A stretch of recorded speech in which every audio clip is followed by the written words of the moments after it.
safe to say happy Easter to you because the last time we were here on the Polity on Udala Radio 104.7 FM, it was Good Friday.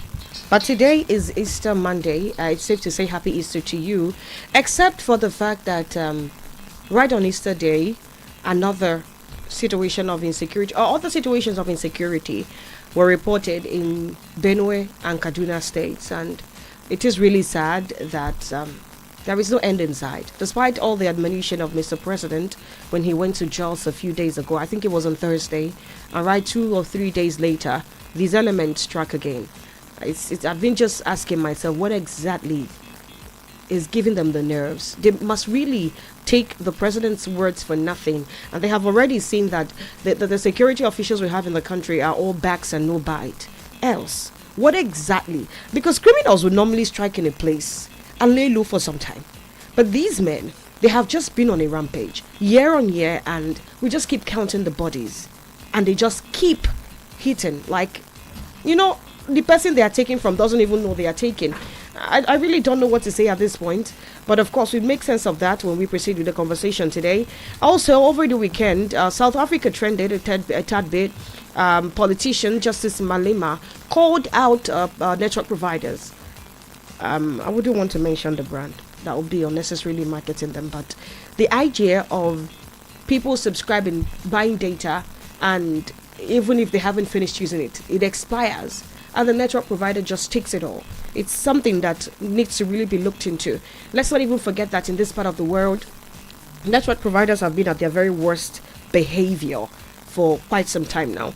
About a week plus ago, I bought data over 7,500 naira for data. Until today, I do not have network on. As a matter of fact, for every time I check my data balance, it doesn't reflect that a network provider in Nigeria collected my 7,500 naira in this economy and did not give me anything in return. Customer care is not connecting. I have called a couple of contacts and they just keep saying we would file a report, and as we speak, nothing has been done. And so the madness with network providers is something that we should actually start looking into legislatively in this part of the world. I mean, what Malema did was more like a political awakening, not like a politician joining the fight. Would it actually bring about a legislation that would compel these network providers to act accordingly?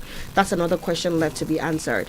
Also, over the weekend, INEC said they are going to be pausing the revalidation exercise that political parties have been going on with for quite some time now. We make sense of that as the conversations continue. Good morning. I am Chisom Chinedu. Franklin Ebuka is here. Good morning, Frank. Good morning, Chisom. Good morning, everyone. And happy Easter to everyone of us. Of course, I want to believe that you had a fruitful celebration yesterday. Today is Easter Monday, so the holiday continues. For those who are working in civil service or those who are in the corporate world, of course, today is a day for them to stay at home and still spend the Easter time, with family.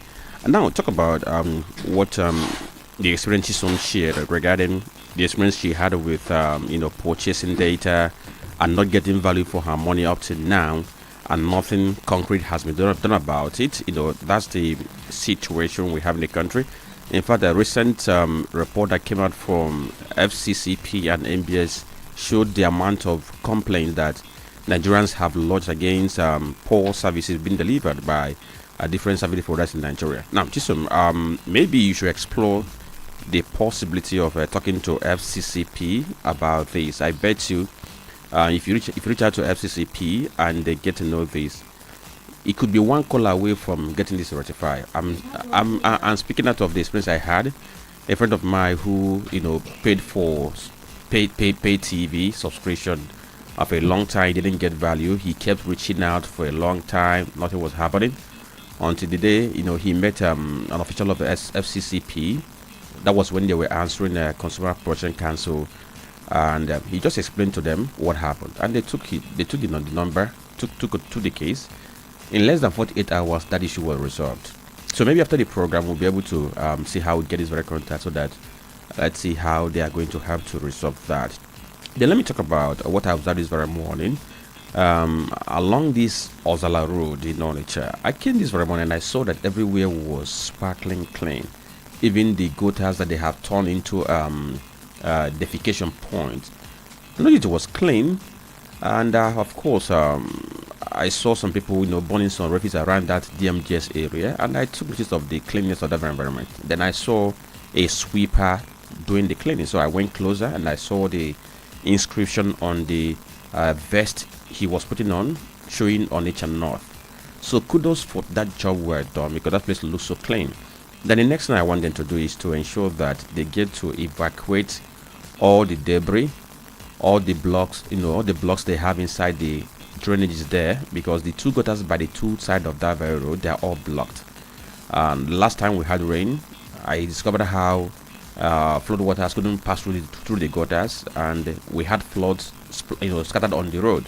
So they should also do the needful in that very way, clean up the gutter, so that once flood waters come, they will be able to flow freely. But to thank them for the cleanliness I observed this very morning at that place. And also, this very morning, I observed that maybe after weeks of some chastisement and the monitoring by Anambra State government, I discovered that maybe we're going back to our our default setting, talking about Monday sit at home, because I also observed that shops are still closed. Take for instance, New Tire Market closed. We only saw a few vehicles on the road this very morning. No security personnel was spotted. The only one I spotted was I saw a vehicle, a vehicle that was a Hilux van carrying some security official. But what I used to see in some places where I see them mounted, I didn't see that this very morning. Easter Monday, could that be a reason? Yeah, I also discovered that most street businesses remain closed. So if it's about Easter, I do not know, but this is the experience that I saw this very morning. Then the New Auto Spare Part Market closed, not for business. So this is the reality. And then I'll talk about the final thing before I get to drop my remarks this very morning. We saw what happened over the weekend, where FCT Minister Nyesom Wike came under fire for saying that he felt like shooting Shehu Okimba, lawyer of Tunes TV, through the screen over a statement he made while presenting a program. And I also have that sparked some conversation. But guess what? Some people were defending Wike, saying that what he said was figuratively. But if you watch that very video, you saw the anger in Wike when he made that very comment. And that tells you that that statement he made might have been taken lightly. But among those who are his followers, I don't know if you have imagined the kind of boldness he can put in them, that when people share opinions different from what they believe in, then they might decide to go and attack them. Yesterday, we saw Shehu, of course, doubling down, saying that he will not be intimidated, despite the fact that he shared that Wike reached out to him to explain what he meant by that. But in every sphere, we must condemn what Wike said. Even if Shehu went overboard in what he said, even if that would not give him the temerity to say that he felt like shooting him. He could have used any other word than saying that he felt like shooting him through television for saying whatever he said. And the final one is kudos to America. When they say US is a superpower, it's not Babylon. You saw how they went to Iran and they extracted, the airman who was trapped there. The airman,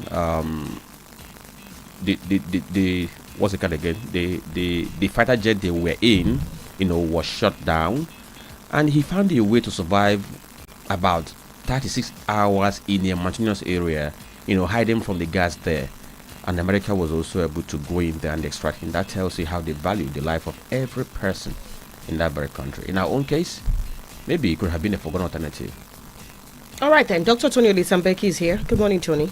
Happy Easter to you. Good morning to you, Chisom Chinedu. Good morning to everyone. Good morning to Nigerians, good people of Southeast, the Anambra, Onitsha, Donidu, Ndosumo, Ndi Afia, Ndi Oloibo, or everyone. Today is Easter Monday, the 6th day in the month of April in the year 2026. And we know that today is still part of Easter celebration, and we are still in that very line, merriment of Easter. But the most important thing is, I would want to find out, maybe how did you celebrate your Easter? Tell us where you went to. Family? You won't tell me family. I know, frankly, maybe family are accepted, but yours You have to tell us where you went to. Is this life not a very nonsense place? Because how do I say family? Are you I am quoting- somebody's daughter. Are you quoting Ecclesiastes? And somebody says, wait, maybe Franklin has. Are you serious right now, Tony? How did you celebrate your Easter? Okay. You know why I'm saying this is this. Because when we say charity begins at home, it must be seen to manifest at home. You know, what we do here is very important. Yesterday, I know many of you sent messages across. I don't know. I got from so many anyway. I'm not going to ask who sent or who didn't send. But I know one thing for sure. The Easter period is a period of reconciliation, love, compassion, and most especially reaching out to the less privileged. No one at all. No. Very important. In fact, though my account for those who celebrated with the prisoners and then even awaiting trial inmates at different correctional centers. Yes, very important. That's the hallmark of leadership. And for those who celebrated with those at the motherless babies home, orphanage homes, and many other places, destitute homes, is important because that's what it's all about. Make everybody feel that very sense. Christ has risen, no doubt. He has risen for sure. And you will see the manifestation of risen Christ in our lives from time immemorial. We thank everybody for this very period. Just like Frank was saying, that some markets are short. You know, one thing I know for sure is that during Easter Monday, many markets don't open. So I don't know whether to grade it into sit-at-home plan or not. Many markets, because many people have different functions. Easter is just like December in a way, but most importantly, we cannot use today to say whether markets are open or whether markets are not open. We know our people, they like festivities and different functions, traditional marriage, housewarming, and what have you. So these things are going on in different communities. And good thing is, we have security. There were friends that came back from, I think in Newu yesterday. They told me they drove around 1 a.m. They were at that function, overstayed, and they came back from that very place, Newu to Oka, around 1 a.m. They couldn't have done that if we are not assured of security. And so far, we have not heard of any incidents. It's one thing we must also appreciate. We know the country, the way things are. You can't try this in most states. You can't move from one corner to the other in most states. And I've not heard of any community that, for one reason, can't do any either function or traditional rites. This period is a period of uniting with your family. If there is that very person you don't talk with, you don't relate with, it's an opportunity. Find a way to trigger it. It doesn't make the person who triggered that a fool or lesbian. That shows that you have more maturity and more wisdom compared to the next person. The need for us to come together as one, because this life, we're on transit. Here is not our home. We're on transit. It's a question of time. We are all candidates of mortuary. That's what we are. We are all candidates. That's what we are. For us to take this life so soft, there's nothing much in this life. And I must stop at that. Because if I open my ministry, someone will tell you that, well, you'll be the first very person that will be a member of the ministry. The point is, Franklin, let's quickly enjoy our period, enjoy the days, and we thank God Almighty for this period, for this time in our lives, for everything He has been doing in our lives. You know, I have always said that waking up every morning is a miracle. There is no miracle greater than you waking up every morning. And also, we know very well for sure that this is our altar where we profess the truth. Most times our truths sound so bitter. Yes, that's what I've discovered. But the most important thing, that conscience still remain an open wound that can only be healed by the truth. You're welcome. All right, thank you, man of God. Let's go on to tell you what the front pages of the papers say. We have the Vanguard, Daily Sun, The Guardian, and the Punch newspapers on our desk. On the front page of the Vanguard, 2027, Tinubu's ex-ministers face tough battles in states. On page 5, Nigeria devolving into one-party state. Marking day on page 10. Digitization. We no longer accept paper documents across MDAs. HOCSF, Walsin Jack is speaking on page 8. 2027, no opposition party will control Kano in Nigeria. Governor Yusuf on page 29. Epileptic power supply. Tinubu approves 3.3 trillion naira to restore reliable electricity on page 8. Easter tragedy. Herders. Terrorists kill 16 in Benue, Kaduna on page 6. Easter. Nigeria will rise if leaders act now. Khan on page 9. Insecurity. Delta Cross River evacuates students from Unijos on page 25.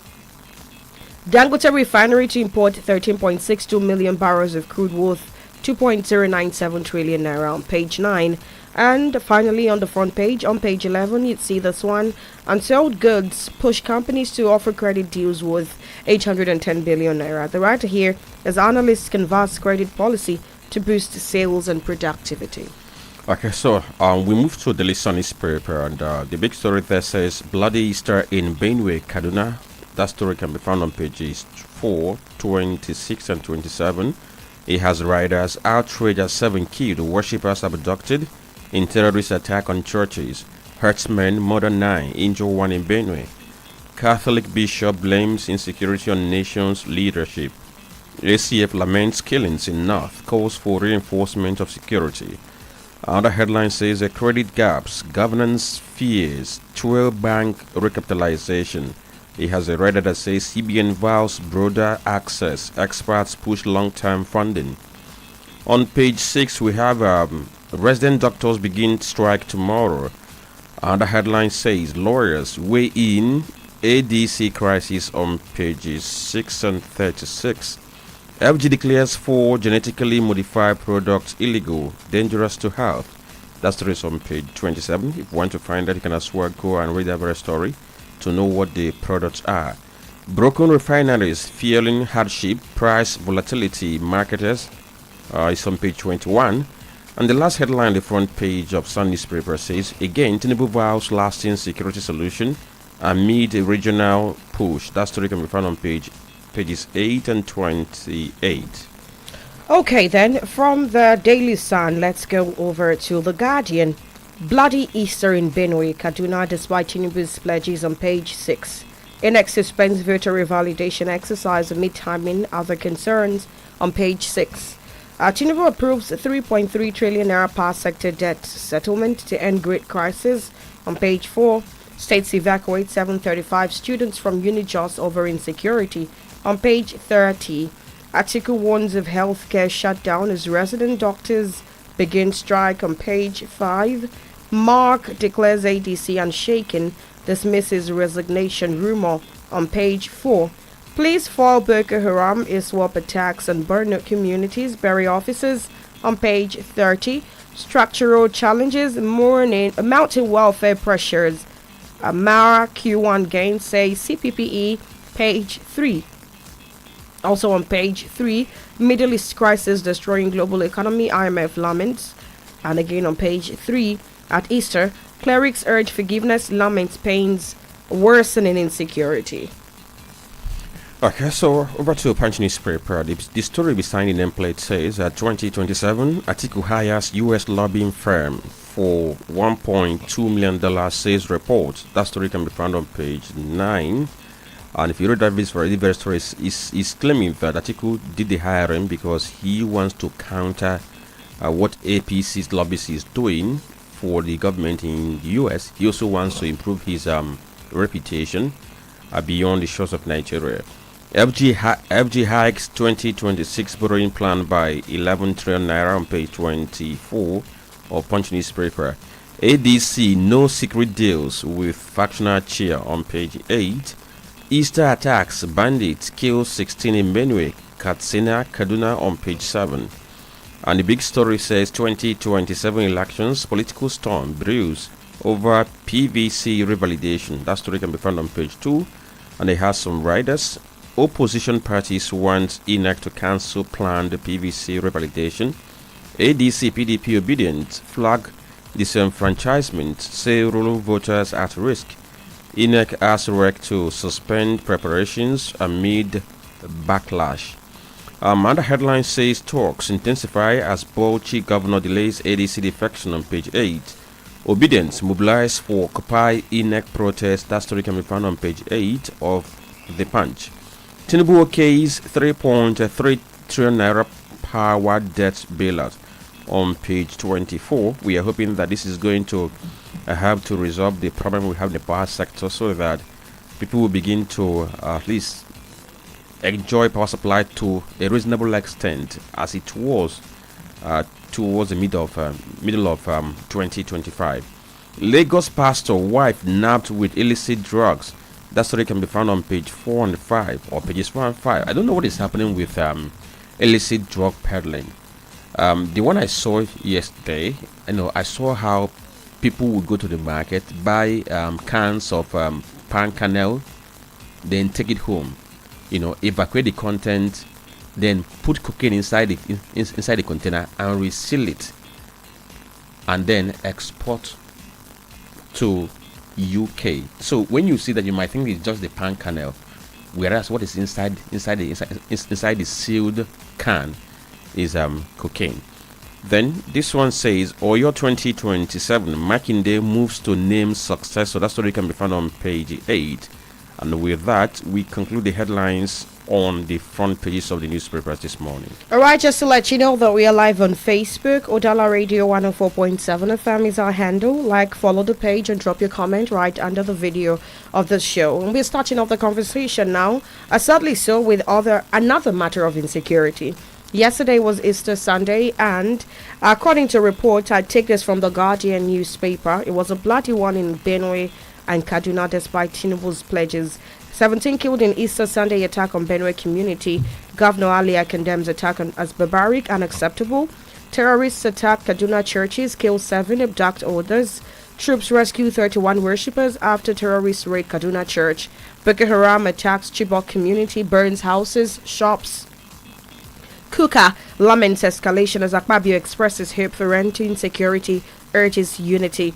If condemnation could stop incessant killings in the country, the lamentations and pledges of action that trailed Palm Sunday's dastardly attack in Plateau State last week would have prevented the bloody Easter that was unleashed on Christian faithful in Kaduna, Benue, and Borno states yesterday. Yesterday's attack came barely 1 week after gunmen invaded and killed defenseless citizens at Angwa and Rukuba in Plateau State on Palm Sunday. After torrents of reactions by the government and security agencies, we had at least 17 people killed in an attack in Balom in Gwere East, local government area of Benue State, and also occurred yesterday, Easter Sunday. Residents were narrated how gunmen stormed the community and opened fire on the villages. How exactly do you explain that? The Director General of the Bureau for Homeland Security, Benue, Air Commodore Jacob Bamwan, retired, confirmed the attack. Also, you understand that in Kaduna State, it was opening of storming of a church. What we had in Benue was opening of gunfire, about 50 armed herders. I really don't understand what is going on anymore, Tony. And not like understanding it is going to make a difference. But we already know that the assurances, the statements by Mr. President, it doesn't deter these people. And so, what do we do at this point?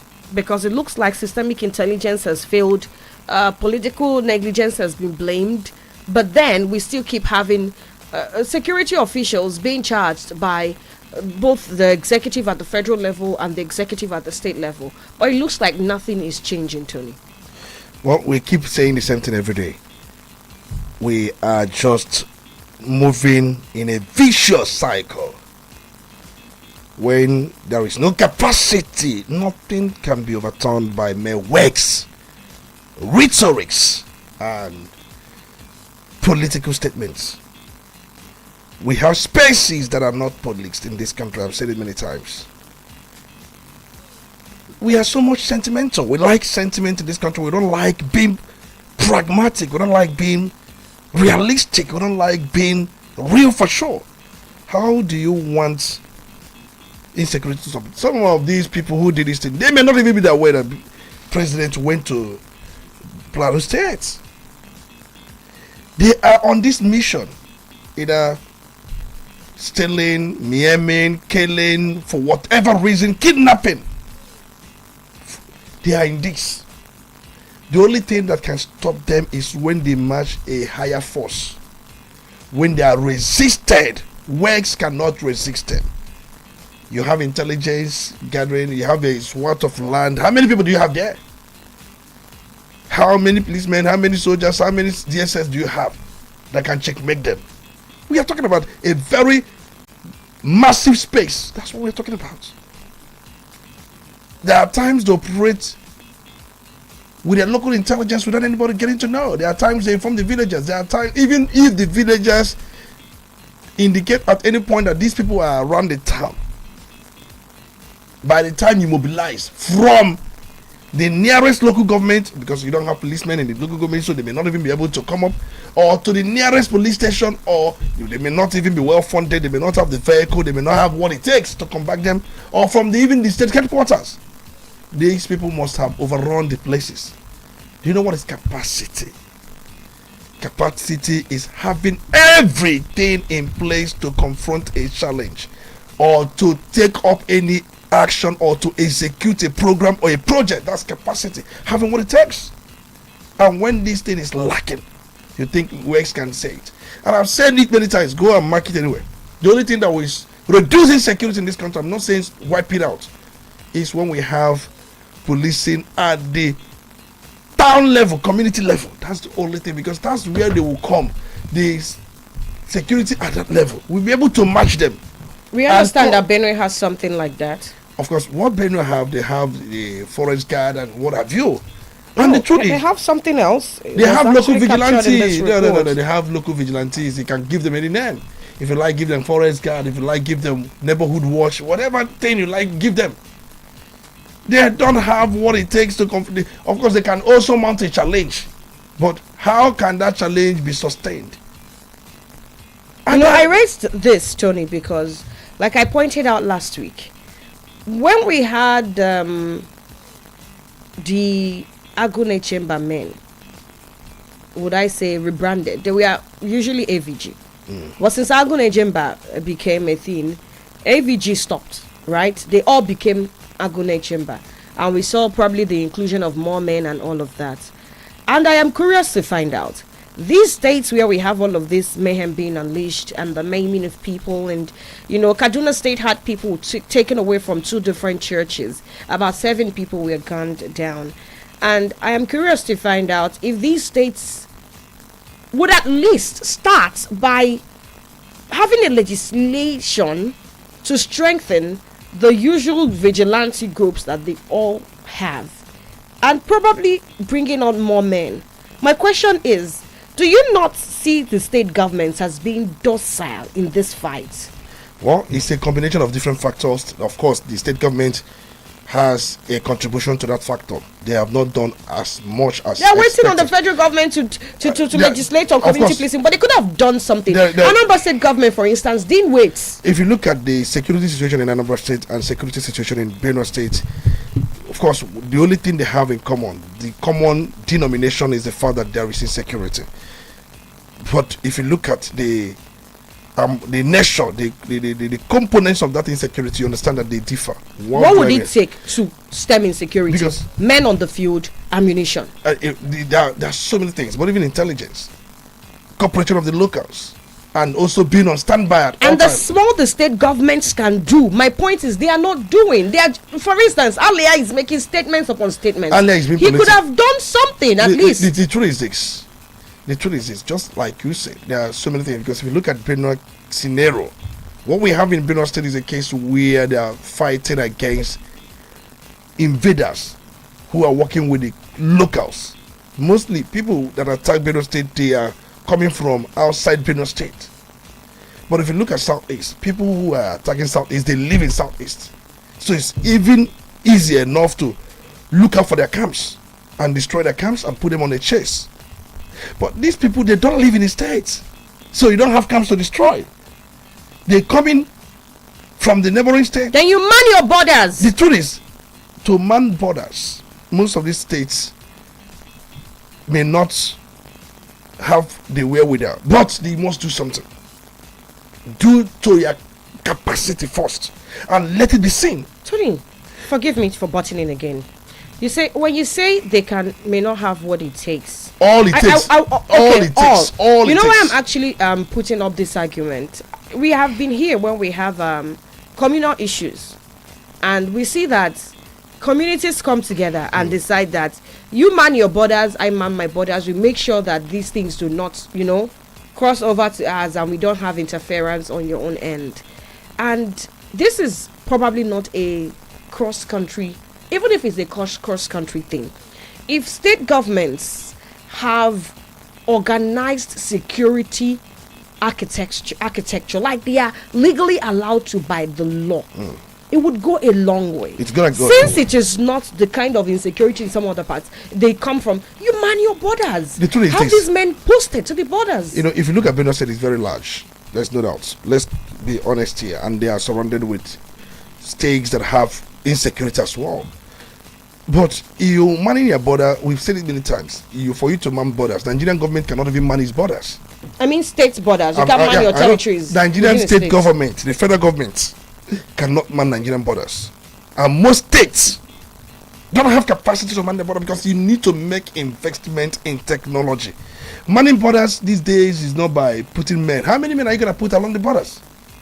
You have to invest in security. Security votes, what is it used for? If you look at their security votes, many of them are not utilizing it. I'm not going to hold brief for them. They are not using it for what essentially it should be used for. But the truth remains that I have said it many times, invest in technology. Invest in technology. Invest in technology. Many of these governors who are so much passionate about security can do something. Many of them lack the wisdom, lack the technicality, lack what it takes. Most times they go hand in car begging for this. Last we saw what Governor of Benue State, Caleb Muswang, did. What did he do? He went to presidency to complain that these things are there. Ordinarily, the state governors ought to be the chief security officer of the state. They can only call on the government of the center if they are overrun for support. Let's be real. They should be the chief security officer of their state. They must take charge of security in principle, in technicality, in practice, in operation, in execution, in everything. But we have a situation where they cannot do those things. And even if you bring the local improvisation, or you call it improvisation, if you bring like the one we are talking about, the local vigilantes, of course they need to be well funded, well empowered, and based on restrictions by the law, they cannot be given some of the firearms ordinarily they ought to be given. You can't be chasing these people with pump action. What is their control room like? Command and control center. Many of these governors have failed. I must agree with you. Okay, so certainly let me come in here. Let me come in here. If you look at our security challenge in the country, I look at some states in northern Nigeria which have been badly affected. Talking about the likes of Benue, Kwara, Kaduna, because the recent ones we had in Benue, Kaduna. If you look at this situation, you will see that if we are going to address this very issue, it's going to require more than just military action. We're going to need a mix of coordinated responses, which could be in the area of governance, social solutions, and what have you not. If you look at each state, or if you look at some regions, you see that the kind of insecurity peculiar there could be a bit different from the one we have in the Southeast, for instance. So if we're going to look at all this very mix that can help us get solution, it could be in the area of how do we get to have coordination among all security agencies whereby we can improve intelligence. How do we get to have a good response team? How do we get to have a response team at the hotspot that if anything is going to happen, there will be quick response? Then are we talking about how we are going to address the former header conflict? At the Hirujaga committee, I don't know what they are doing in respect of the assignment given to them. Then talk about the issue of community policing and local vigilance, which we have talked about all the time in the concept of state police. Then talk about cutting the finance that goes to this very bandit. You talk about justice and accountability. Those people who have been arrested for one crime or the other, or for one criminality or the other, how often do we try them? How quick is the prosecution? Then talk about the issue of economic and youth development. The youth who are always readily available for this kind of vice, are they engaged? They talk about the control of small arms and weapons. We have arms circulating the country as if somebody, if you want to buy paracetamol, just go into a shop and get paracetamol. People have access to small arms easily these very days. They talk about the big one, which is the political will and governance. Because if you have others without this, you might still fail. So I'm talking about approaching this from a mix of different measures. And then this now brings me to the major question, which is for us to take this very time, because the last time I said it will be important for us to be able to do justice to this issue of state police, because talk about it this very morning. Now, just to give an analogy of Anambra State, where the state government was able to devise a local solution which has been getting resolved, and it's asking if that has been getting resolved, why the emphasis on state police? So at this point, can we do this very distinction between local security arrangement like we have in Anambra State and state police? Is there a gap or limitation of local security arrangement that can be filled if we have state policing? Give me a second, sorry. What I'm asking is not de-emphasizing state policing, but why fold our arms waiting till state police comes? The truth remains that security is layered. What do I mean by layered? Different layers perform one thing or the other. You don't centralize security. I understand that some of these states that have their vigilantes are just like watchmen, and they are not covered around the entire local governments. And even when you have them in some local governments, there are not as many as expected. They are not well equipped as against the one we have in Anambra State now. Anambra State, of course, we know very well, many of them are equipped. We have Agone Chamber in every local government. Every local government. We have Agone Chamber, as we speak now, in towns. In my community, we have one. And you see where towns are making efforts. In fact, as we speak now, my community is raising funds to support them in area of vehicle, logistics, operation, and all that. Because we are going to supervise them. But the bad thing about it is that there is no legislation when it comes to prosecution. They don't have powers to prosecute, to bring people to justice. That's why we are saying state police becomes central, becomes important. Because we must serve justice. It's not about trying to protect or wage war against these people. You must bring those people to justice. And our justice system, of course, we know the problem we have with our justice system. In United States of America, of course, I have referenced United States of America most time when we discuss the issue of security. And I have said many times that what works there may work here. They have a strong policing system. They have the National Guard. The National Guard majorly for what you may call federal policing.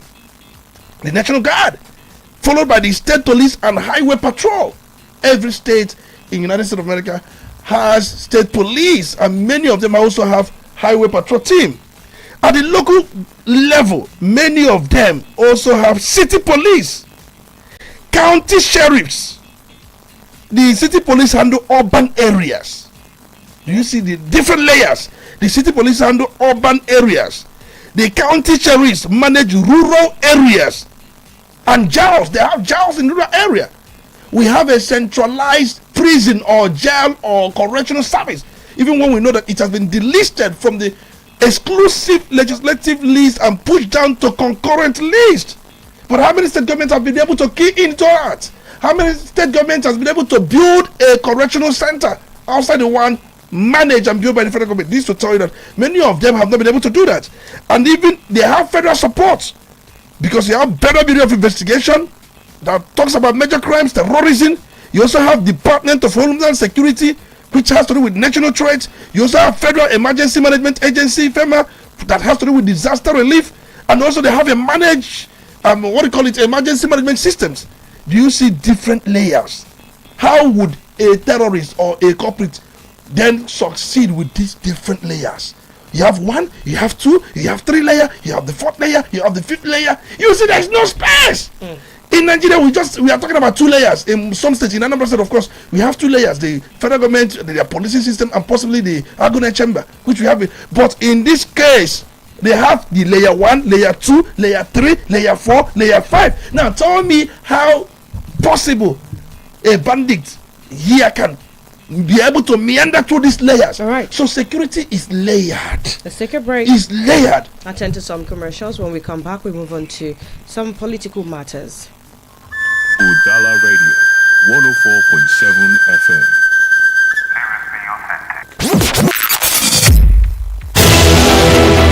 Special announcement. All traders and business owners affected by the ongoing demolition at Onitsha Main Market. An alternative is now available. West Africa Intercontinental Trade Center Limited, WETC, in partnership with the Anambra State Government, is building a modern commercial complex at Oze Nkwele Road Mechanic Village. Good news. All affected traders will receive free shops for 1 year, while the permanent shop clusters are being completed. To benefit from this opportunity, all affected traders and interested persons should visit the Onitsha Chamber of Commerce to obtain the expression of interest form. Location: opposite Shanahan University Gate, Basilica of the Most Holy Trinity Compound, GRA, Onitsha. Investors who wish to build modern shops for sale to subscribers can also obtain the forms. Note: only 16 clusters remain, and each cluster contains 272 shops. Don't miss this opportunity to secure a shop in the WETC Modern Trade Complex today. For inquiries, call 0803 786 6974 or 0813 644 5336.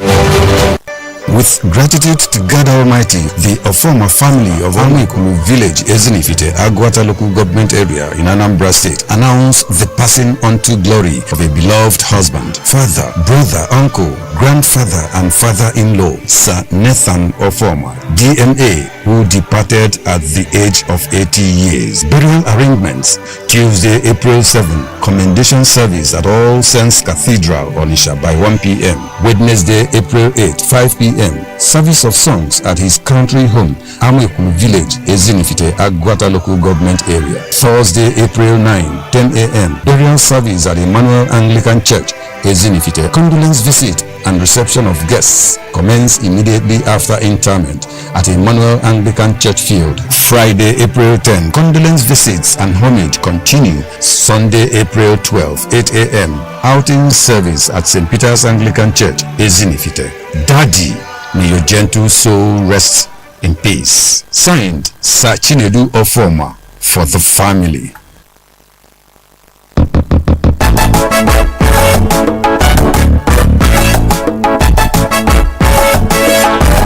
When you think of roofing, think of strength. When you think of durability, think of beauty. And when you think of all three combined, think Best Aluminium MFG Limited. At Best Aluminium, we don't just manufacture roofing sheets. We create protection, comfort, and style for your home and business. Whether you're building from scratch or repairing an old roof, we have exactly what you need. Our products include stone-coated roofing sheets, aluminum roofing sheets, and colored roofing sheets. But that's not all. We also offer residential and commercial roofing services, roof repairs, gutters, emergency roofing services, and even durable cookwares that bring quality to your kitchen. Visit us today at 30/32 Anyika Street, Awada Obosi, Anambra State, or call us right now on 0806 416 2374 or 0706 059 6203.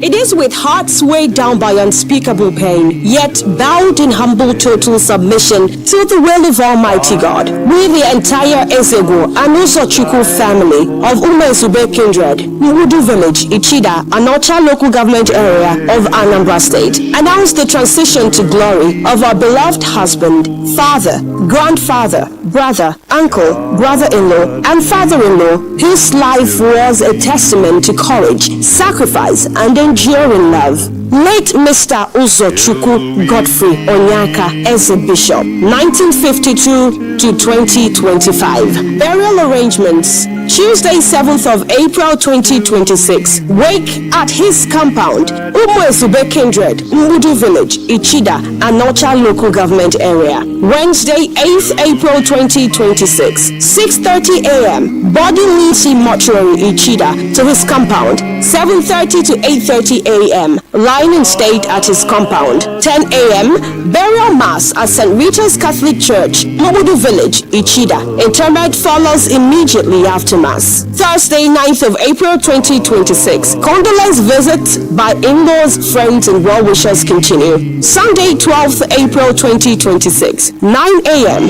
Thanksgiving Mass at St. Rita Catholic Church, Mbudu Ichida. Signed, Uzochukwu Chukwuebuka, for the family. May the soul of Godfrey Uzochukwu rest in perfect peace. Amen.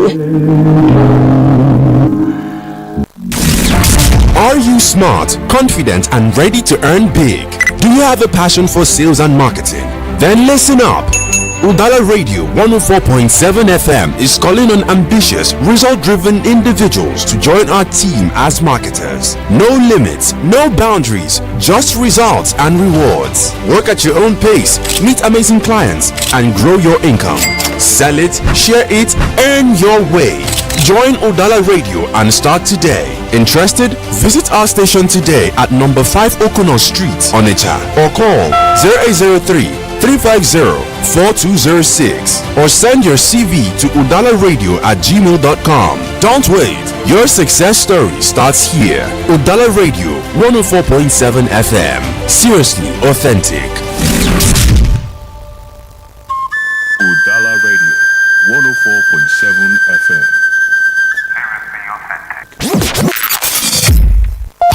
You're listening to the Polity. Get involved now.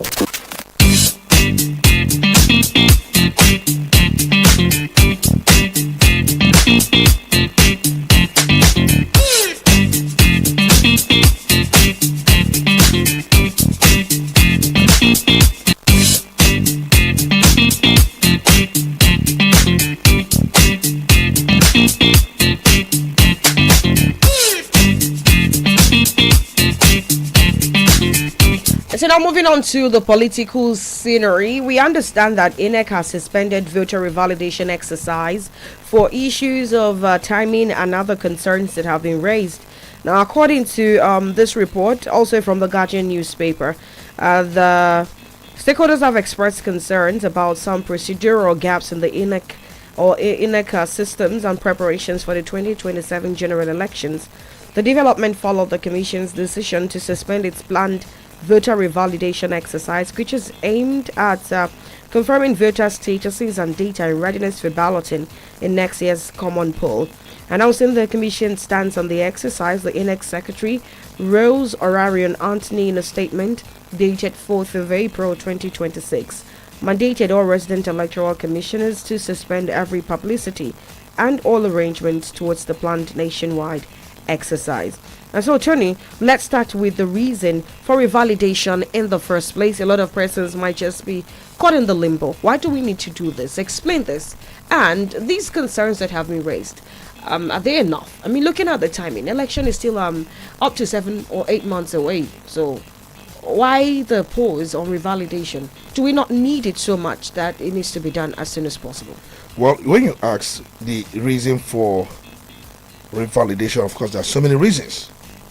But the truth is that INEC is not trusted by some political parties because of their position on some issues affecting some political parties. What are the reasons for revalidation? Let's start off. To remove ineligible or ghost voters, okay, you have to prune the voter register in a way that it is accurate, it is consistent, and it reflects present realities. Because if you do the revalidation we're talking about, it will also include the deceased persons, some prominent names, underage registrants, non-Nigerians, and people with multiple registrations. Of course, it's going to take care of some of these things.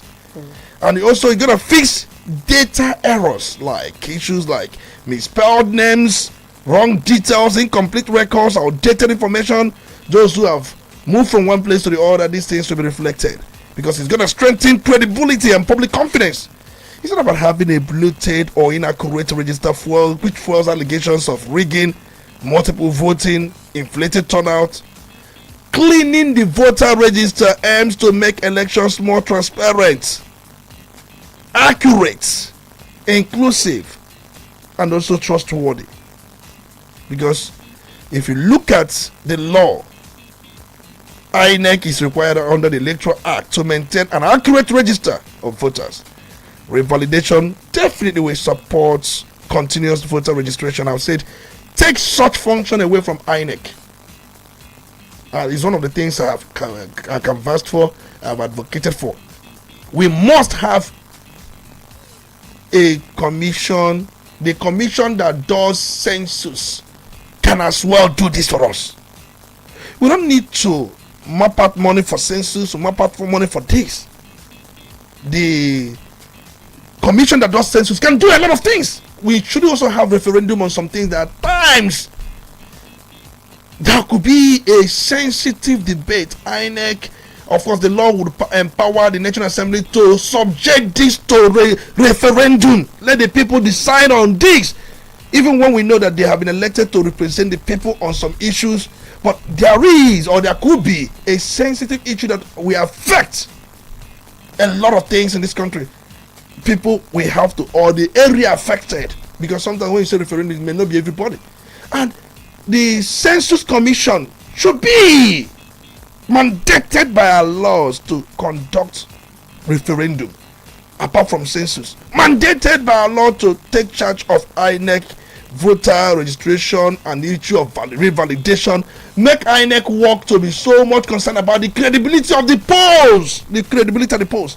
These are some of the ways to prove some of these things, because bodies should work in synergy. They should work together, but we've not seen that. But these are for maybe the future, but what we are talking about now. If you look at our voter registers, many people have died and their names are still in the register. And there are those also who are eligible to vote, who have crossed 18. Their names are not in the register. There are those who registered in Jalingo, in many places, in Akwa Ibom, in Uyo, and even in Nana. Someone would have, and these things, registration now should be backed up by NIN.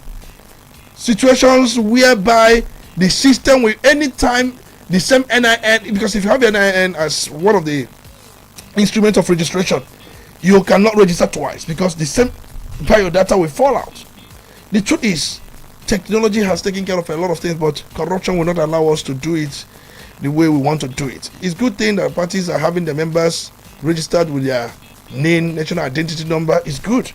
The idea is to show authenticity, originality. I listened to Balaji Abdullah. He said since ADC started having problems, they have hit about 500,000 registrants. It can only be backed if you go by their website or the website, because you have to check the NIN. There are many reasons, but the point is INEC is not trusted. We have to unbundle INEC when it comes to issues where political parties have problem. It should be one of the things INEC should issue of recognition should not be INEC staff. Our courts have not even also helped matters. We should have election related matter courts. They shouldn't be going to regular courts. Most judges in our regular courts, they are corrupt, they have been compromised, they are on the pay list of some politicians. That's why if you bring matters for them, they will do that unexpectedly because they will have reasons for whatever they do. I'm not saying that doing all these things will make everything better, but it will go a long way to make things be monitored. We should show sense of transparency, and everything done must be transparent. We should have national dashboard where some of these things are displayed. Nigeria is one of the countries that don't have national dashboard on so many things.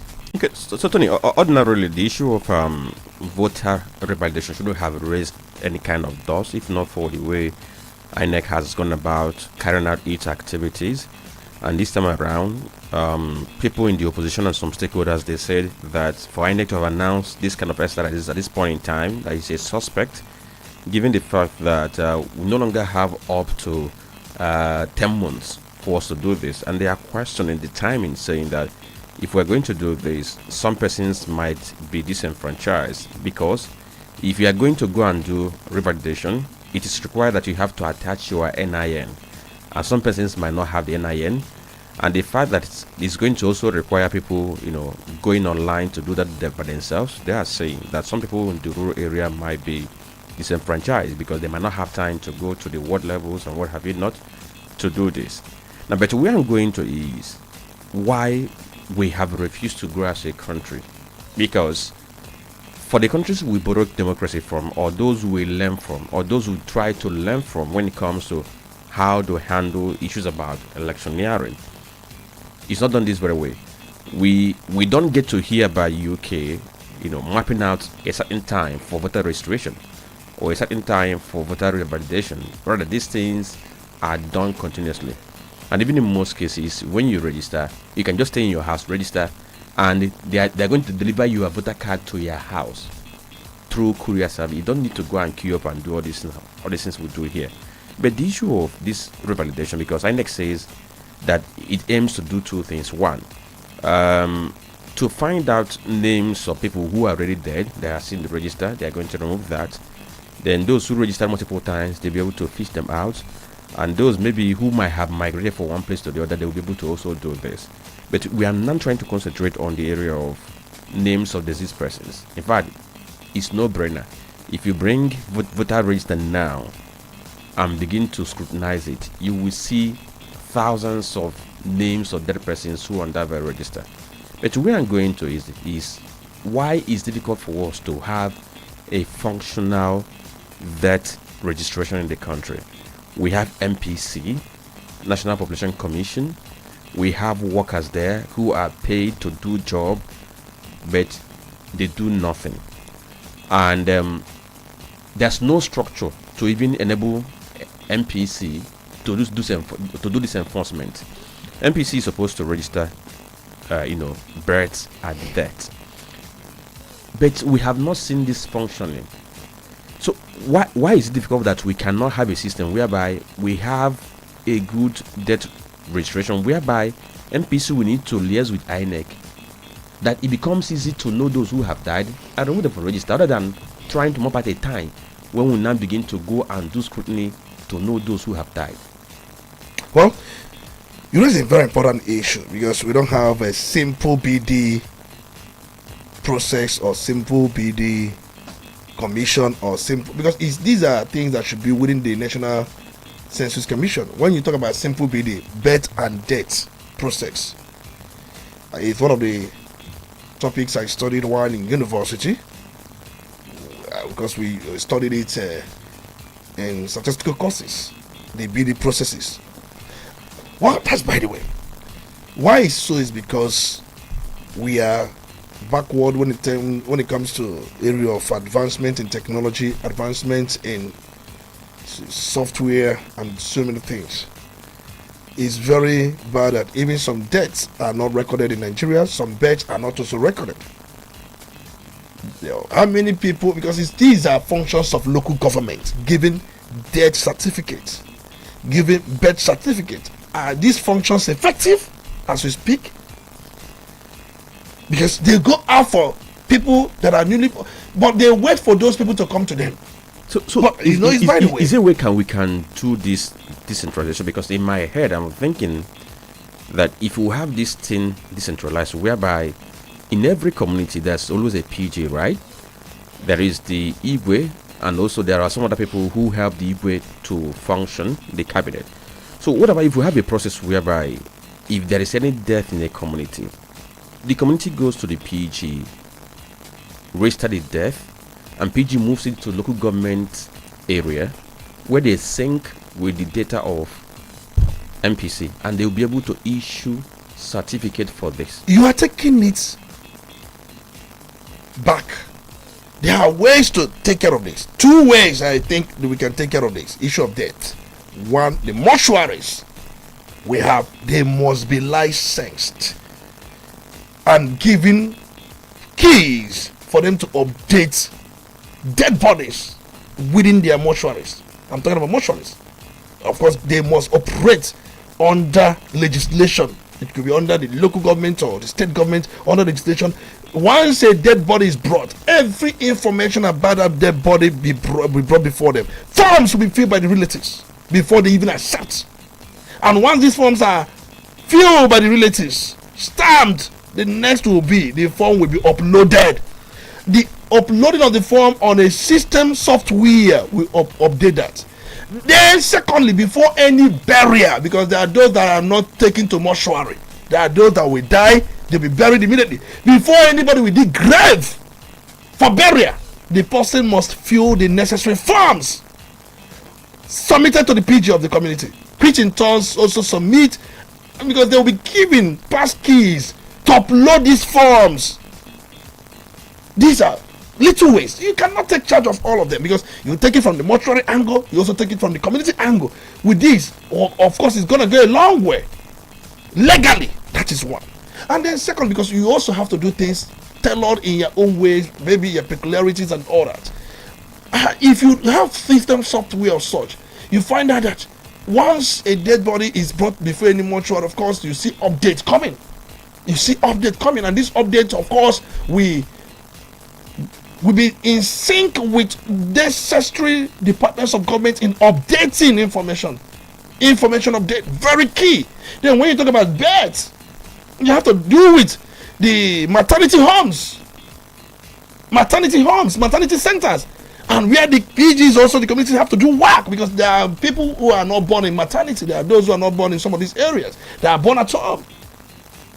Once that is, you shop for these people, because they will be empowered. There will be people commissioned to look after or look for these people. You don't wait for them to come. That's one problem we have in this country, because in this country you wait for people to give you updates, because for them they may even see it as an extra effort or an expense on their own part to give you information. There are those who go out for that information. That is their job.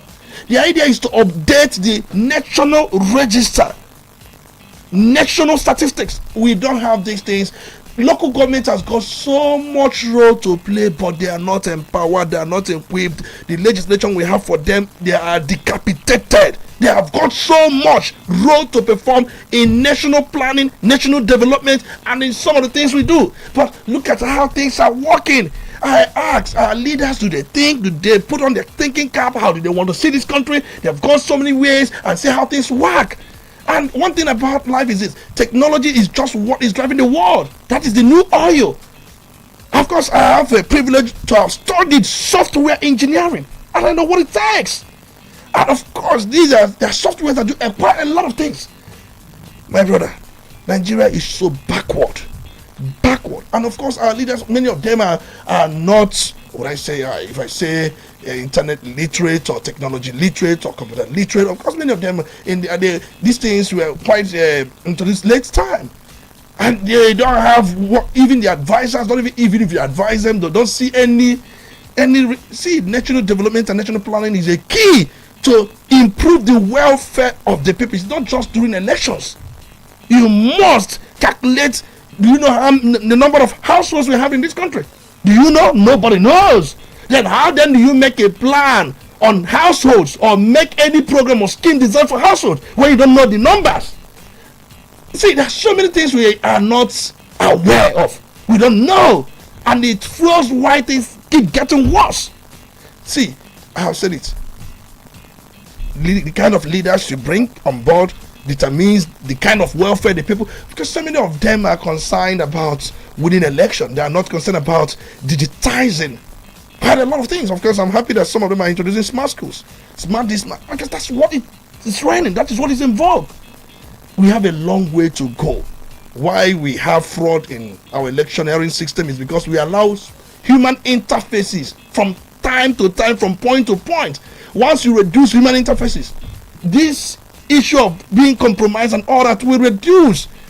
Even our judicial process, I've said it many times, for us to reduce corruption, remove corruption. Will tell me why the chief judge of a state, the chief judge of a federal high court should be the one assigning case to judges. Because once case or cases come before him, depending on who is bringing the case, he will be tipped, he will be compromised. You look for a judge that can do whatever the bidding. But when these things are not in their control, they cannot influence it. You can do things to make things not to be under the influence, under the control of somebody. Even if you meet the person for one thing, oh, this is not under my control. It used to be, but no, not these days. And why can't we do it this way? That's one of the things I have thought that NBA will champion. They will have to champion certain reforms in our judicial process where things should not be under the control of a judge, and situation where they don't even communicate before rendering their judgment. We must have national dashboard that displays so many things, transparency, monitoring. I said one good thing the other day, we were talking about security here. It's all these things we said about state police, local government police, town police, and whether you call it national guard, that is for military. In the United States of America, of course, these militaries are under the state influence. That's what, even when they are national guards, do all these things without monitoring, you head back to square one. I'm happy. Look at the viral video of a policeman going around. We saw the video where one of them was saying, "We will lose guard you." We saw the viral video, and the person was even the young man. Probably he put on an eyeglass. The eyeglass has a camera, and the camera was videoing them. And that's why they have been disciplined. They have been arrested. Had it been that was not recorded, the camera was for monitoring, and it was uploaded. Why can't our police have body camera? Anybody who give any function without monitoring the person while he performed that function, whatever the person gives you, take. All right, Tony. Whatever the person gives you, take. Because if you do all these things, I go to chamber, you don't get and all those people, you don't have body camera monitoring system.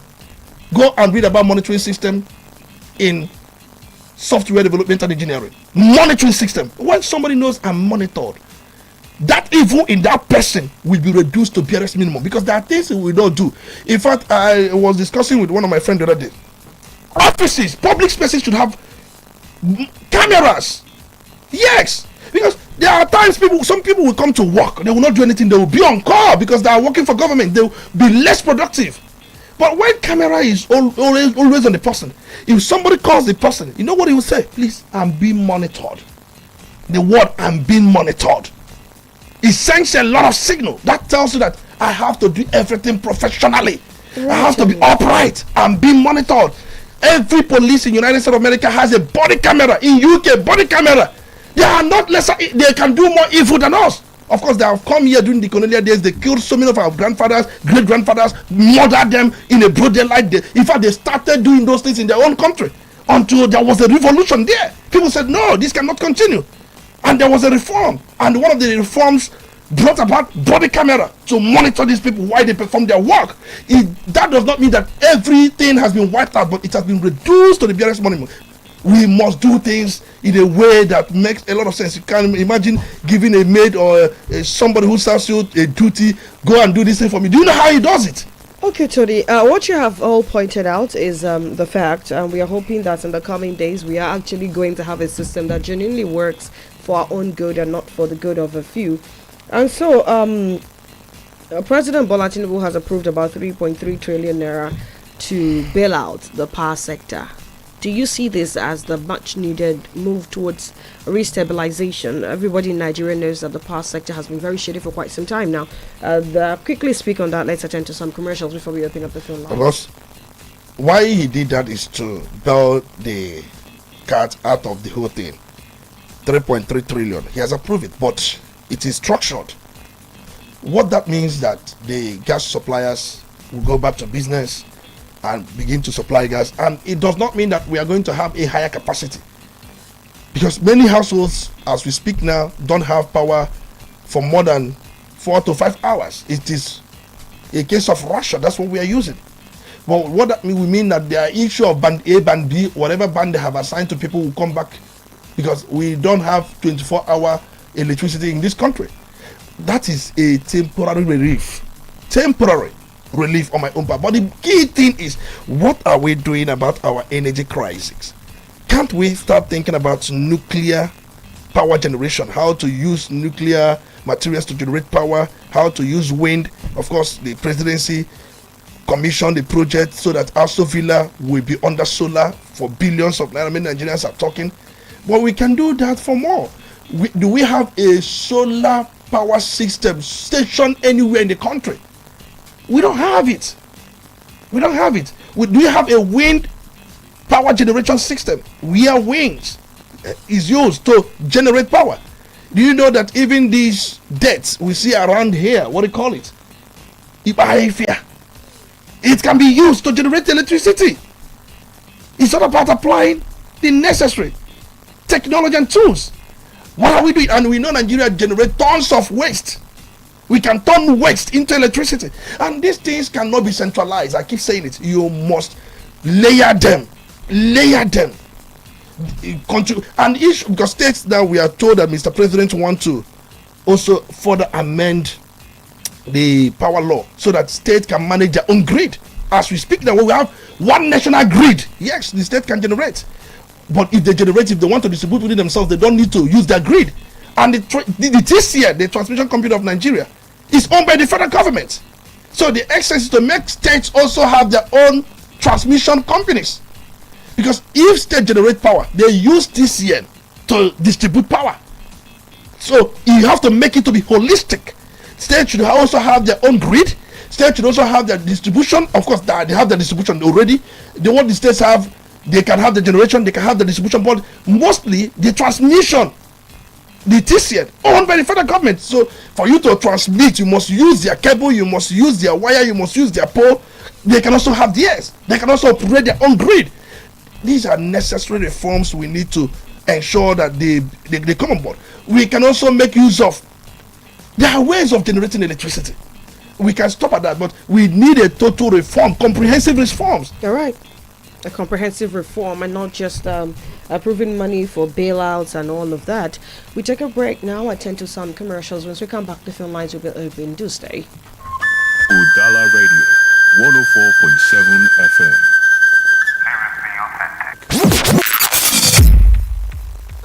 Bread, Wendy's bread for your family breakfast. Wendy's bread. Opa kitchen to yellow. Wendy's bread. Mama papa they like Wendy's bread. Kitchen and go. Wendy's bread. Even children they like Wendy's bread. Wendy's bread. I'm in town. Wendy's bread. Get the better tasty we go sweet your belly. Wendy's bread. Wendy's your bachama. Wendy's bread. Wendy's bread, tasty bread. You can contact us on our official address, Second Business Park, Enugu Road, GRA, beside Misha, Anambra State. We also have another branch at St. Michael Plaza at Tandy Road. Also contact us on 070-1149-1571. Wendy's bread, your tasty bread. Wendy's bread. Onitsha, una done ready for the biggest Easter shutdown. Golden Promise Entertainment presents Easter Golden Fiesta. One massive night of music, comedy, and correct vibes. It happens Sunday, April 12, 2026 from 5 p.m. till dawn for Onitsha Mall ShopRite. Host for the night, MC Bim and MC Feargod. Music policy by Emmy Black, Ivado, and Sparkle T. Laughter with comedians like Twin Parrots, Prince Neche, 5 Naira, Dibia Update, Holy Baba, and Sister Equitos, plus live performances from Mweze and CJ Ozugo, and DJs who will keep the party hot all night. DJ Staffy, DJ Y Barrel, DJ Two Step, DJ Tony Banks, DJ Freezy, and DJ NK. Tickets they go fast. Regular 2,000 Naira, VIP 5,000 Naira, VVIP table for 5, 200,000 Naira. For sponsorship, bookings, and enquiries, call 0814-394-2802 or 0808-441-5156. Easter Golden Fiesta, the party we on nature go talk about. Supported by Udala Radio 104.7 FM.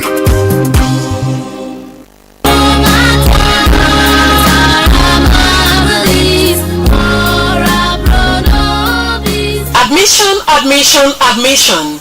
This is to inform the general public about the entrance examination into Mata Amabli Secondary School, Umoji, Anambra State. It is an all-boarding secondary school for girls managed by the Catholic Archdiocese of Onitsha. Admits both Catholic and non-Catholic students. It is strategically located along Mpo Umoji Road, roughly 10 minutes drive from Mpo Junction. The exam will be for the prospective students of JSS1, JSS2, SS1 and SS2 classes. Date is Saturday, 11th April 2026. Venue, Mata Amabli Secondary School, Umoji. Time 9 a.m. Forms are currently on sale in the school and will also be available on the exam day. For more inquiries, call 080-3645-6040, 080-3645-6040 or 090-2859-8799,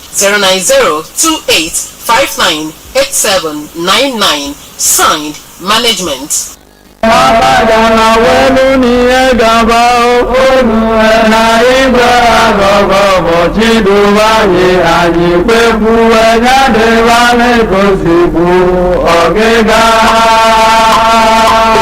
Abagana Welfare Union Worldwide warmly invites you to a special homecoming and grand reception in honor of our illustrious son, Right Reverend Vincent Ifanichuku Akonna, PhD, the pioneer bishop of Ogoja Missionary Diocese. This event comes up on Tuesday, the 7th of April 2026, Easter Tuesday by 9:30 a.m. in the morning. Venue, St. Peter's Anglican Church, Abagana, with reception to follow at the church premises. The ceremony will feature a welcome address, speeches by distinguished personalities, cultural displays, and presentation of gifts by individuals and the Abagana community. Chairman of the occasion, High Chief Dr. Napoleon Onyechi, Royal Father of the Day, High Chief Dr. Nwachukwu Anakunze, Onowu and Regent of Abagana. Special guests and dignitaries from far and near are expected. For inquiries and RSVP, please contact Honorable Sir Linus Okafor Okunwa, President General, Abagana Welfare Union Worldwide.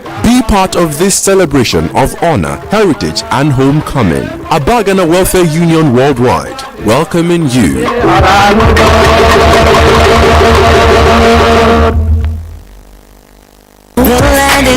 For too long, realtors have worked alone. No structure, no protection, no unified voice. That era ends now. Welcome to the Realtors Summit 2026, a historic gathering that will redefine real estate in Anambra and Asaba. The Anambra Asaba Realtors Association, a platform for unity, influence, and collective power. And beyond that, a Realtors Welfare Initiative built to support you when it matters most. Strengthen your career and secure your future in the industry. At this summit, you'll discover smarter ways to close and scale, multiple income channels in real estate, and strategies that move you from hustle to ownership and authority. Featuring Dr. Tony Olisa Mbeki of Udala FM, Lovelin Chinenyen Nana, Property Boss, and Mr. Jude Igwebike, IT Professional. Date 2nd May 2026. Time 11 a.m. Venue 5-star Restaurant Hall, Stock Exchange, Onitsha. This is not for everyone, but for realtors who are ready to rise. For inquiries, call 0803 276 0653. This summit is free, powered by Mebek Real Estate Limited. Are you smart, confident, and ready to earn big? Do you have a passion for sales and marketing? Then listen up. Udala Radio 104.7 FM is calling on ambitious, result-driven individuals to join our team as marketers. No limits, no boundaries, just results and rewards. Work at your own pace, meet amazing clients, and grow your income. Sell it, share it, earn your way. Join Udala Radio and start today. Interested? Visit our station today at number 5 Okono Street, Onitsha, or call 0803 350-4206 or send your CV to udalaradio@gmail.com. Don't wait. Your success story starts here. Udala Radio 104.7 FM. Seriously authentic. You're listening to Udala Radio 104.7 FM. Seriously authentic. You're listening to the Polity. Get involved now.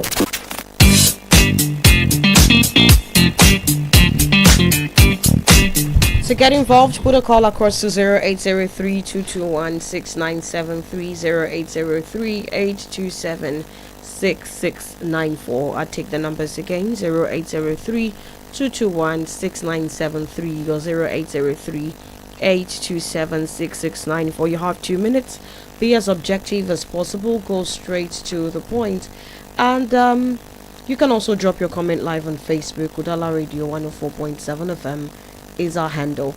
We have moved from talking about insecurity, especially occurrences from across different parts of the country yesterday. Hello, good morning.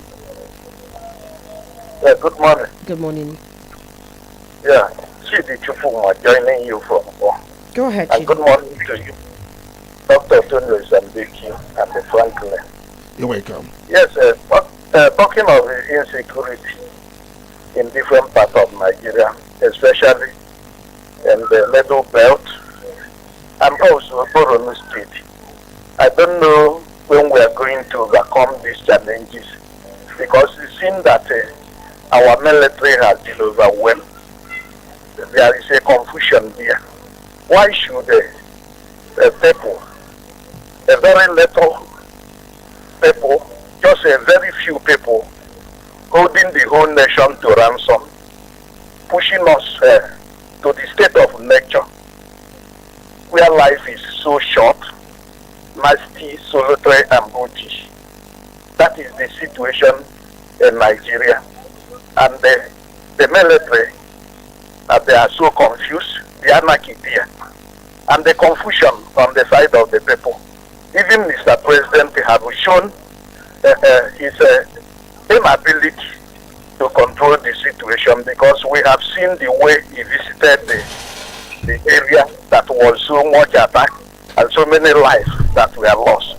And if Mr. President have shown that cowardice, because there is no reason that he can give if he could not go to the scene of the thing to see things.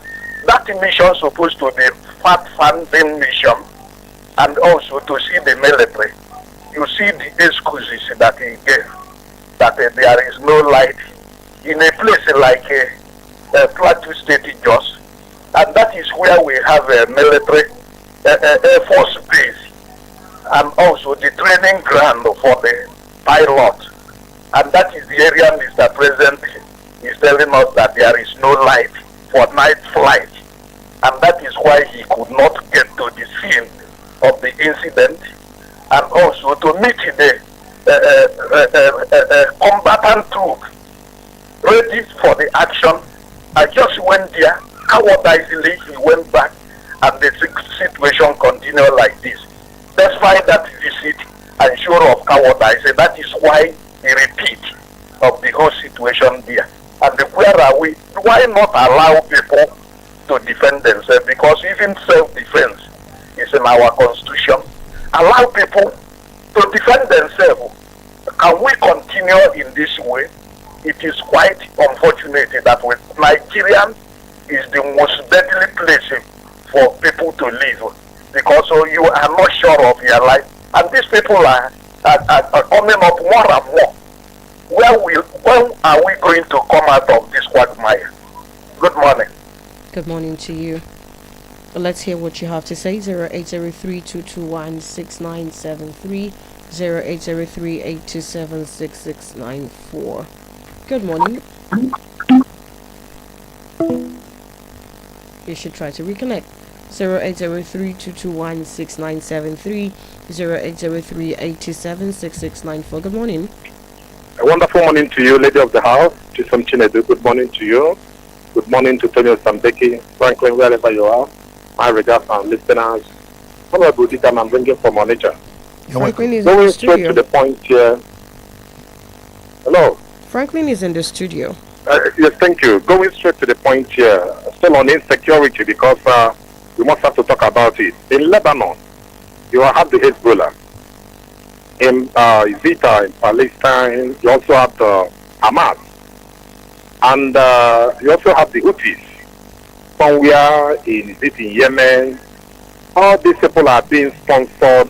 And in Nigeria, you have the Boko Haram. You have some splinter groups of these terrorist groups.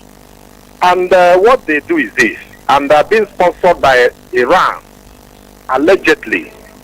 Okay, you can even take out the word allegedly because the facts are there, having been confirmed by European Union.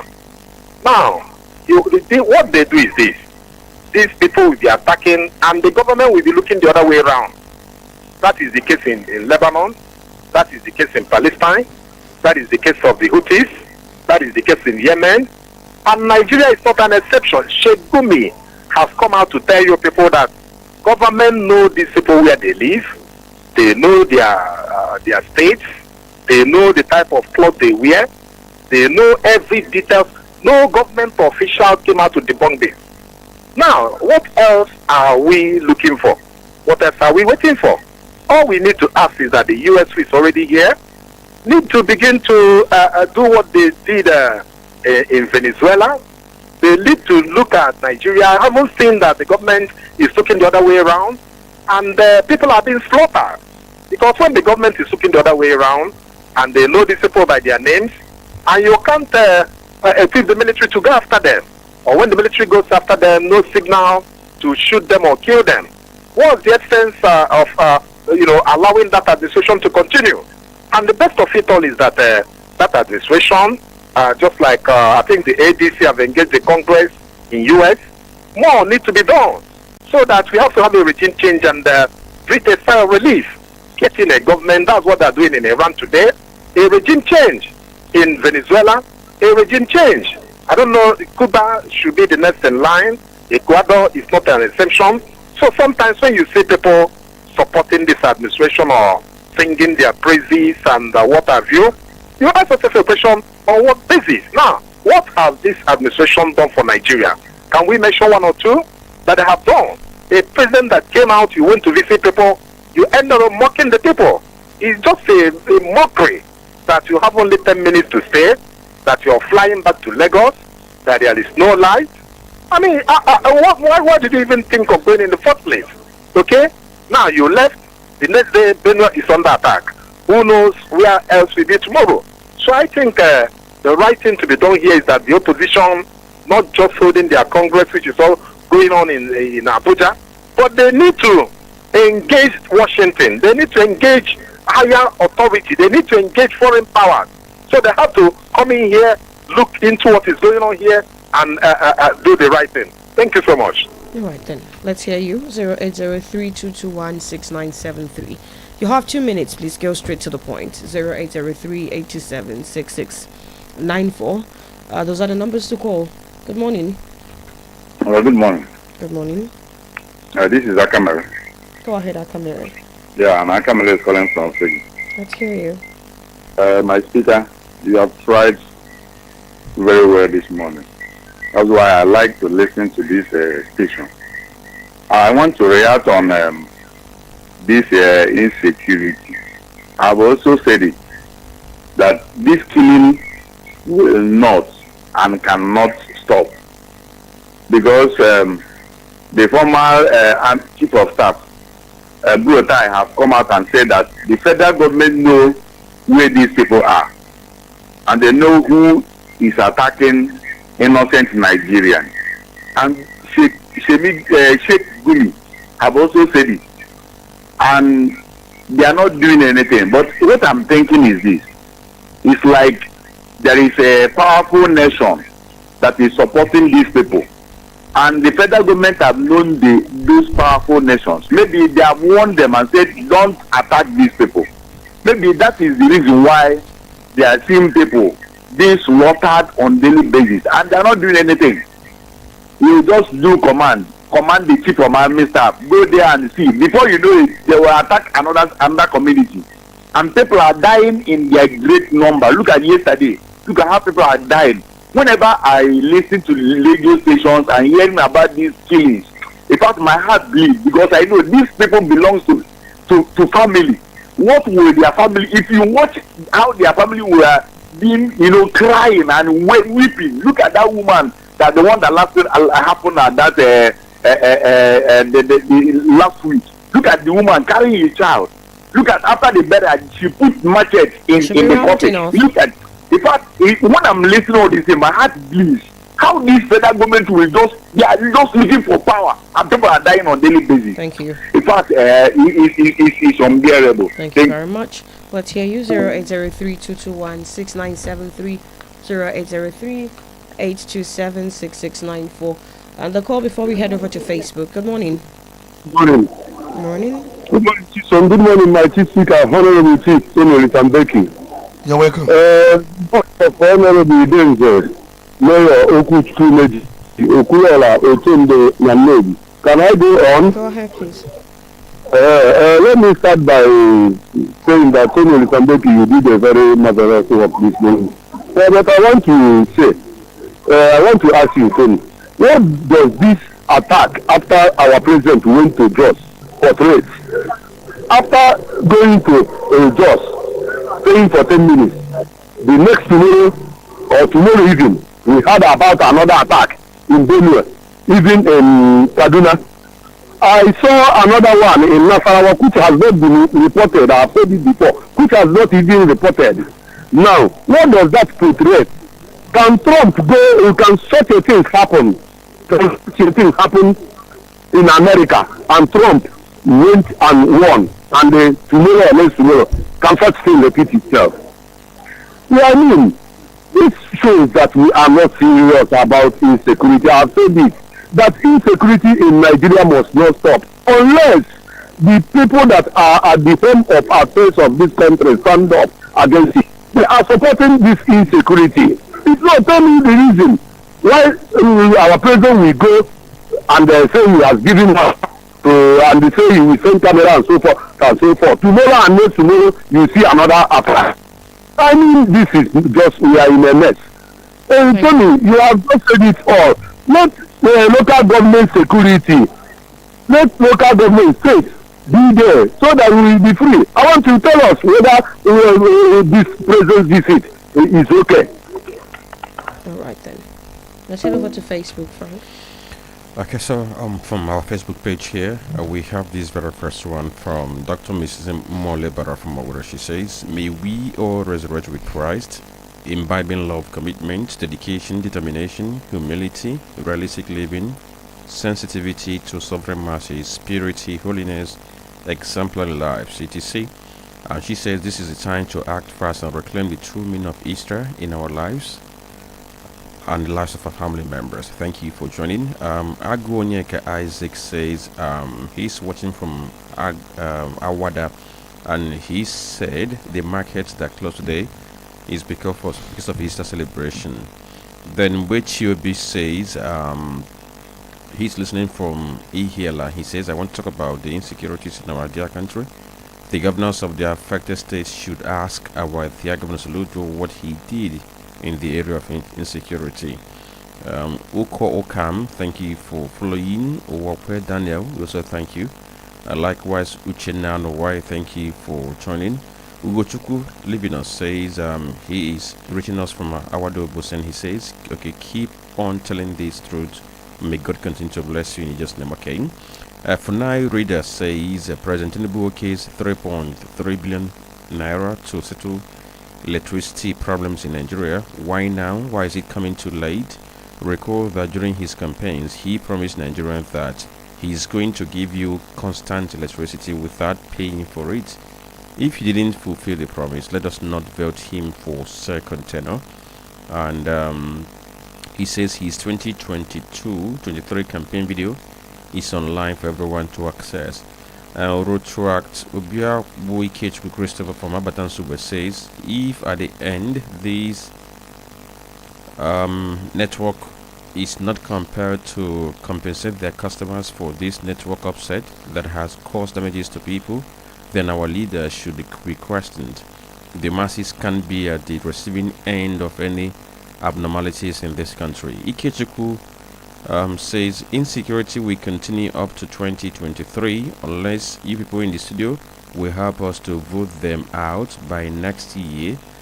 Okay, he says that Tony has been saying that Tinubu is unstoppable, and he's saying let's have a change of government. I believe it will start with journalists. Okay, then Equalo Raymond John Paul says issue of insecurity can be compact and tackled with only federal if only federal government wants to. Employment employment of personnel is good, but more ammunition can help with federal government budgeting more finance in the area of ammunition. And he says it's not AK-47 fight. And Godswill Okoye says state police security is very important. If federal government will adopt it, and it will help reduce insecurities. But one question, I believe that could be. But one question is this: how will state police and federal police going to handle their boundary to avoid clashing on each other?